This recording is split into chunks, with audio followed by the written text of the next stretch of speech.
continuando hoje um pouco de Shell Script, hoje eu vou falar um pouquinho sobre comandos internos do Shell Script. Então, alguns comandos que a gente pode usar, eles funcionam tanto dentro de script quanto na linha de comando. Bom, o primeiro deles, o mais simples, é o echo. O echo mostra uma mensagem na tela. Mostra que você pode usar aí echo e o que você quer mostrar na frente. Aí pode ser qualquer coisa, pode ser parâmetros, por exemplo, eu quero exibir o valor de uma variável. Pode ser isso aqui. Lembra que da outra vez eu falei que a expansão de arquivo, a expansão de parâmetros acontece antes? Então o que acontece? O echo asterisco.txt, ele vai mostrar todos os arquivos .txt do diretório, se tiver algum, senão vai mostrar isso aqui. E mesma coisa aqui, expansão, no caso vai mostrar AB, AC e AD. Depois do echo a gente tem o alias. Alias é aquele que a gente já usou também. Ele cria um arquivo, ele cria um comando, na verdade, simplificado, vamos dizer. Você consegue, por exemplo, digitar, nesse caso aqui, LL é igual ls menos ALF. Beleza, digita LL, ele vai rodar isso aqui. Ou até com parâmetro, na verdade. Se eu digitar LL alguma coisa, esse alguma coisa vai acrescentar aqui no final. E no caso do alias, na verdade, ele acontece antes vamos dizer, da avaliação do comando, ou seja, se ele vai verificar se é um comando externo ou interno, isso aqui acontece antes. Tanto que, por exemplo, se você tem algum amigo que você não gosta, você pode mandar esse alias para ele, por exemplo.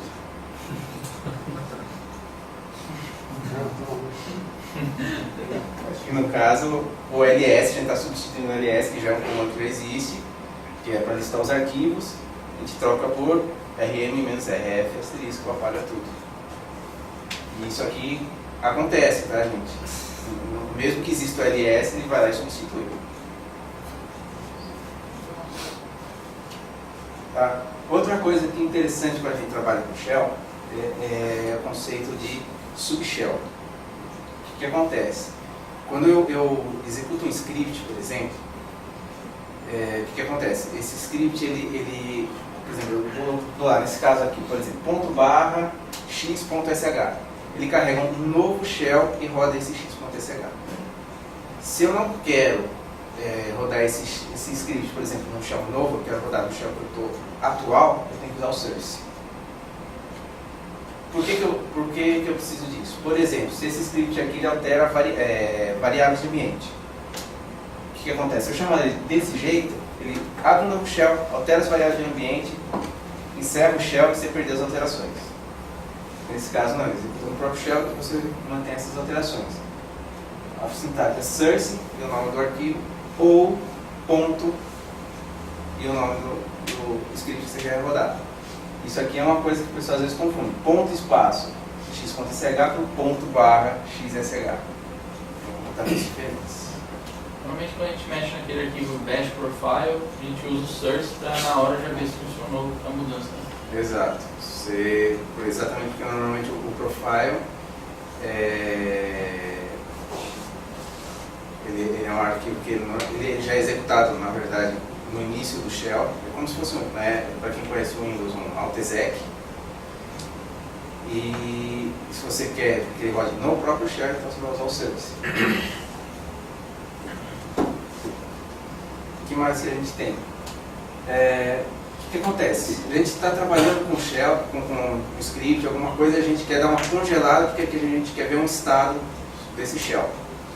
A gente vai lá e dá Ctrl Z, congela o script e volta para o prompt, para você poder digitar alguma coisa. Se eu quiser, por exemplo, estou no meio do script, quero ver alguma condição, vi a condição, quero retornar para o script. Posso digitar FG, que é o foreground. Pego aquele script que está suspenso e trago ele de volta para a execução. Ou background, que eu mando aquele script continuar a execução, só que sem o console. Você vai continuar por trás. Já vi muita gente, inclusive, fazer isso aqui, tá? Roda o script, dá Ctrl Z e na sequência dá BG, porque eu queria rodar o script em background. Na verdade, então, Ctrl C mais BG funciona. Eu Ctrl Z, ele suspende, BG, ele começa a rodar. Só que é a mesma coisa, o mesmo efeito que dá um comercial no final do script. Isso aqui, inclusive, até dá uma demonstração para vocês. Por exemplo, estou aqui, vou usar o Nano por causa que é um... Ele é mais visual, dá para ver melhor isso acontecendo.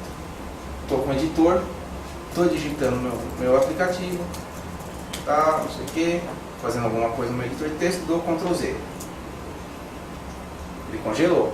Na verdade, o Nano está rodando, se eu der o PS aqui, você vai ver que o Nano está rodando, só que ele está congelado. Deixa eu ver aqui, se não me engano. O Zoom vai mostrar o status dele, ó. Muda de status. Está congelado. Se eu quero retomar o Nano, FG, ó, ele volta. Se eu quero mandar, no caso no Nano não me interessa muito, mas se eu quiser mandar ele, ó, deixa eu ver a tela. Se eu quiser mandar ele para background, BG, no caso aqui não tem muito... na verdade até tem, ó, me congelou a tela porque está em background, ou seja, perdeu o controle do teclado, posso abrir uma autorização e fazer isso aqui. Para que serve o comando kill? Alguém sabe? Matar um processo. Para matar. Não. Na verdade o kill envia um sinal para o processo. Não. Não é exatamente, a ideia não é matar o processo, enviar um sinal. Tanto que assim, o que é um sinal? Um sinal é como se fosse uma runtime exception que acontece dentro do aplicativo. Para quem conhece Java, então você está trabalhando do nada, dá uma runtime exception lá que vem externo. É o conceito do sinal. Então na verdade você dá kill, o código do sinal que você quer enviar para o teu aplicativo e o PID do teu aplicativo. O PID você pode dar um PS lá, vai mostrar os seus aplicativos, os PIDs, você descobre qual aplicativo que você quer mandar pelo PID. Então aí tem um sinal, ele pode ser numérico, -1, -9, -2, -7, -15, um monte de coisa, ou textual. Na verdade eu vou até abrir um outro shell aqui, só para vocês verem aqui os sinais que a gente tem, que a gente pode enviar, são esses aqui. Todos esses sinais aqui são possíveis de enviar ao aplicativo, qualquer um. Aí eu posso, e eles já estão numerados, por exemplo, SIGRAP ou -1 são equivalentes. Cada um, vamos dizer, gera um código dentro do aplicativo, como se fossem exceptions diferentes, né? E aí você pode inclusive tratar essas exceptions. Por exemplo, eu não quero no SIGRAP que o meu aplicativo seque. É o mesmo comportamento no aplicativo Java Desktop e receber um exception, se você não tratar. Encerra. Sinal é a mesma coisa, se você não tratar o sinal, o aplicativo encerra. Esse aqui não é um comando interno, tá gente? Ele é um comando externo, é um aplicativo que vem junto do sistema operacional. Eu coloquei junto aqui porque ele, na verdade, ele funciona meio que... É um aplicativo irmão do kill que já é interno. Não existe um kill executável dentro do... Só para comentar esses comandos internos e externos. Os internos eles já vêm com o bash. Você não tem nenhum aplicativo, nenhum executável que faça aquela função. No caso do QAll, existe um QAll executável dentro do sistema operacional que faz esse procedimento. Então, o mesmo processo, QAll, o sinal e o nome do teu aplicativo, em vez de ser o PID. O que acontece? Você vai procurar por todos os aplicativos que têm esse nome e vai enviar o sinal para todos eles. Não pode passar regex. Não, se não me engano, não. Mas eu não posso garantir. Se não me engano, é o nome mesmo, do jeito que aparece no PS. E alguns sinais mais comuns que as pessoas usam, em geral, quando se faz. Primeiro é o Rappel, ou Hang-Up. Normalmente é utilizado, o que acontece? Eu estou no meu terminal, abri uma SSH, estou trabalhando com o meu aplicativo e clico no X para fechar no terminal. Não inserir o aplicativo, mas clico no X. O que acontece? O terminal envia um sinal de Hang-Up para o meu aplicativo encerrar. Outro tipo de coisa que usa, por exemplo, alguns programas que já rodam, são daemons, né? Eles não tem terminal, tipo Squid, Samba, por aí vai, que eles rodam já em background por padrão. Se você mandar um sinal -1 para ele, ele tem que recarregar os arquivos de configuração.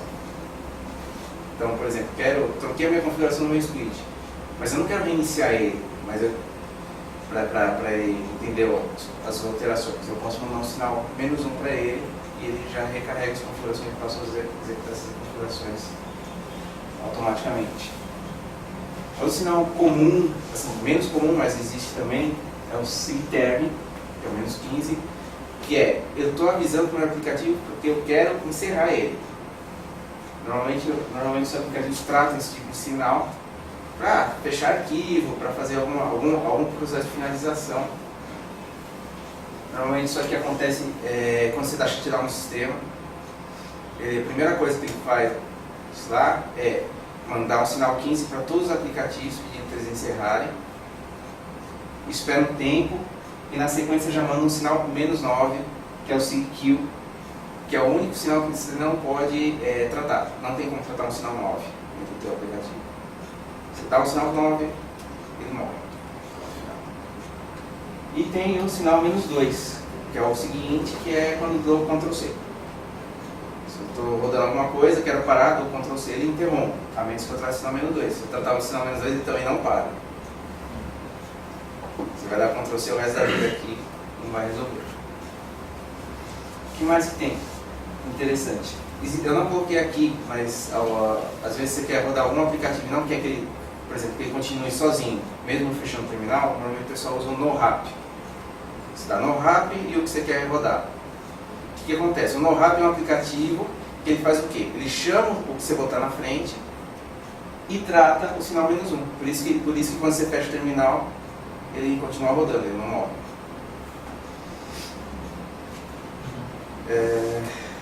Mais alguns comandos internos de diretórios que a gente pode trabalhar também. Lembrando, tudo isso aqui a gente vai trabalhar já direto no prompt, não precisa de nenhum script especial para isso. PWD, onde está o meu diretório atual, eu não preciso, por exemplo, eu sei aqui, se eu fizer /opt, ele vai me mostrar aqui, mas se eu, por exemplo, entrar no web, por exemplo, você vai, já mostra. Nesse caso aqui, o prompt está configurado para me mostrar o caminho completo, mas nem sempre todo prompt me mostra isso. Eu posso, na verdade, tem no Shell existe o PS1 que me mostra o prompt como eu quero que fique. Isso aqui eu usei comandos aqui, por exemplo, /h mostra o host aqui na frente, 2 pontos, /w, meu caminho completo. Mas se eu não colocar isso, não vai aparecer aqui. Quero saber meu diretório, o PWD me mostra. Posso até, inclusive, fazer A é igual PWD. E ele vai me armazenar isso numa variável. Do mesmo jeito. O que mais? Posso navegar nesses diretórios. Por exemplo, existe aqui, só mostrar, existe CD no diretório, isso é uma novidade, e existe esses dois que são interessantes, pushd e popd. Pushd e popd, na verdade, você empilha os diretórios que você passou. Por exemplo, vou voltar aqui. Eu venho aqui e faço assim, pushd /opt. Beleza, mudei para o opt e guardei onde eu estava. Depois, pushd web. Guardei também. Depois, pushd, sei lá, conf. Também guardei. Olha, faço o que eu quero ver. Quero voltar um para trás. Popd. Voltei para o web. Quero voltar mais um. Popd. De novo, volto onde eu estava. Posso ir empilhando e navegando e depois ir voltando tudo para trás de onde eu estava. Existe mais um comando só aqui de diretório, que assim, ele não está relacionado com pushd e popd, mas por exemplo, acabei de mudar de um diretório, quero voltar para o diretório que eu estava antes, imediatamente antes, eu não estou empilhando nada. Eu posso dar cd menos, ele volta para o diretório imediatamente exterior que eu estava.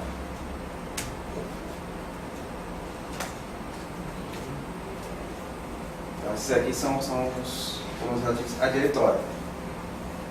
Para quem tem dúvida do que fez, history lista tudo que foi digitado no shell naquela sessão e em sessões anteriores. Se não me engano, ele mantém por padrão os últimos 1000 comandos que você deu.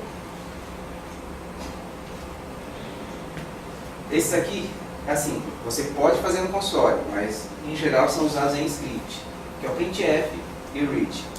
Existe o printf, é a mesma sintaxe do C, praticamente, para imprimir mensagens formatadas. Você pode fazer printf, bota o formato e os argumentos que você vai querer que venha na frente. Se eu colocar "-v" e var, em vez de eu imprimir no console, eu armazeno isso numa variável. E o read, para ler para ler entradas do teclado. Posso digitar um prompt, ou seja, alguma coisa vai ser exibida, vai fazer um eco antes do read, vou mostrar uma mensagem. Posso usar o "-s" quando eu quero, por exemplo, que seja uma senha. Então, tudo que for digitado não vai aparecer no teclado, na tela. E minha lista de variáveis. Por que uma lista de variáveis? Por causa que é assim, existe um outro parâmetro do Bash que chama IFS, no final, que é o separador de campos. Então, por exemplo, o padrão é espaço. Se eu digitar como variáveis A, B, C, não sei o que, ele vai quebrando a minha digitação por espaços e vai colocando primeiro no A, depois no B, depois no C, e o que sobrar vai para a última variável. Vou dar um exemplo aqui no caso.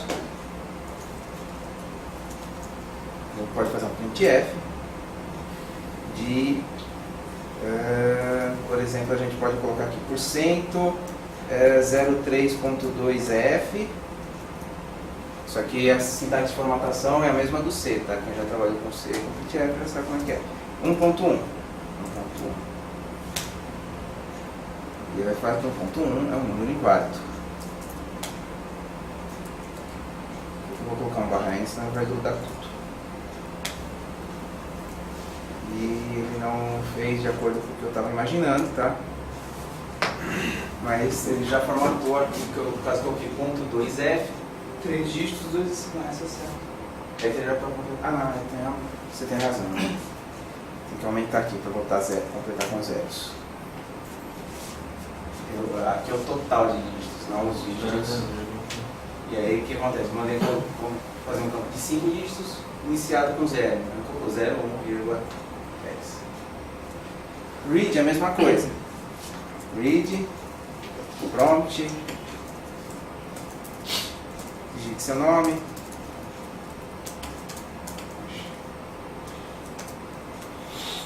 E bota uma variável, nome. Digite seu nome. Beleza. Legal. Você vai ver aqui. O nome está aqui. E depois a gente faz digite sua senha. A gente coloca a senha. E a gente coloca a minha senha. Ah, tá. -S, porque senão todo mundo vai ver minha senha, né? E aí a gente tem a senha.